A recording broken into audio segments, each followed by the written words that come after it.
আসসালামু আলাইকুম। এখন আমি রান্না করব কচুর বই দিয়ে। এই তো কচুর বই, এই তো কচুর বই চাকা চাকা করে কেটে রেখেছি। কচুর বই আর কয়েকটা আমি আলু দিয়েছি। এটা দিয়ে এই তো পেঁয়াজ আর মরিচ আমি কুটে রেখেছি। এগুলি দিয়ে আমি হাতে মেখে দিয়ে ইলিশ মাছ দিয়ে কচুর বইয়ের চচ্চড়ি করব।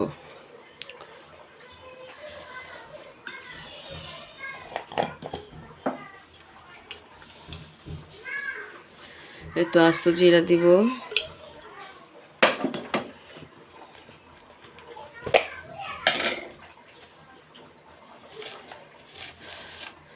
পরিমাণ মতো লবণ দিব,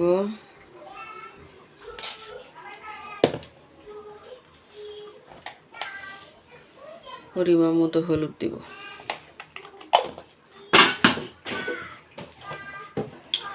এখন আমি হাতে মেখে দিব।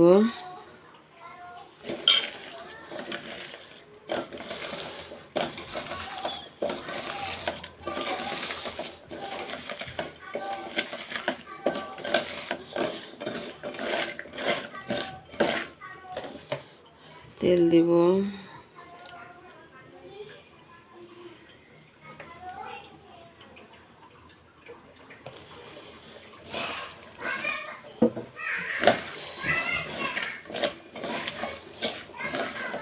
এই কচুর বইয়ের তরকারিটা সবচাইতে ইলিশ মাছ দিয়ে সবচেয়ে ভালো লাগে। এই কচুর বইয়ের সঙ্গে সবচেয়ে ইলিশ মাছটাই ভালো যায়।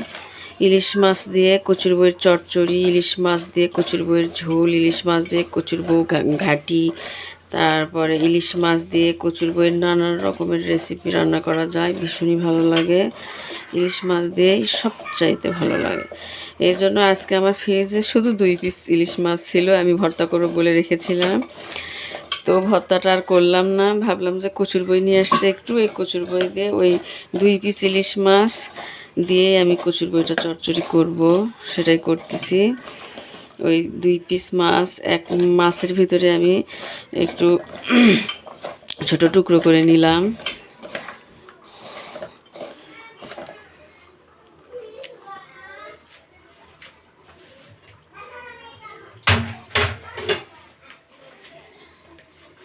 এই তো ইলিশ মাছ, এই তো 1 পিস ছিল, আমি টুকরো করে নিয়ে 2টা বানিয়ে দিয়েছি।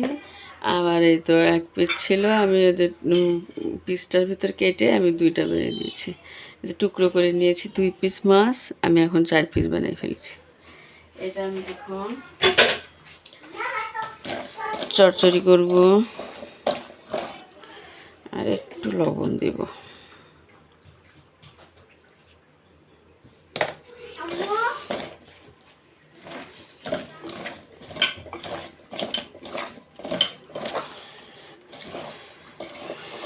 এখন আর কোনো মাছ টাছ কিনবো না ঈদের আগে। ঈদের পর আবারও মাছ সব কিছু যা যা লাগে কিনবো, সেজন্য আর আমি মাছ নিয়ে আসতে বললাম না। এই 2 পিস মাছ দিয়েই আমি চচ্চড়ি রান্না করলাম আজকে।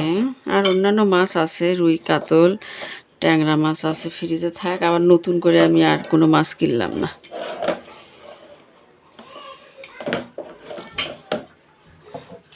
এখন আমি হাত ধুয়ে পানি দিব।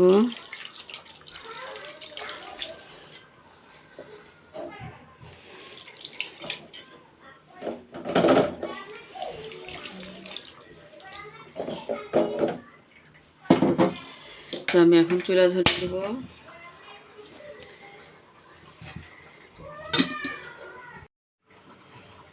এই তো আমার ইলিশ মাছ দিয়ে কচুর বইয়ের চচ্চড়িটা হয়ে গিয়েছে।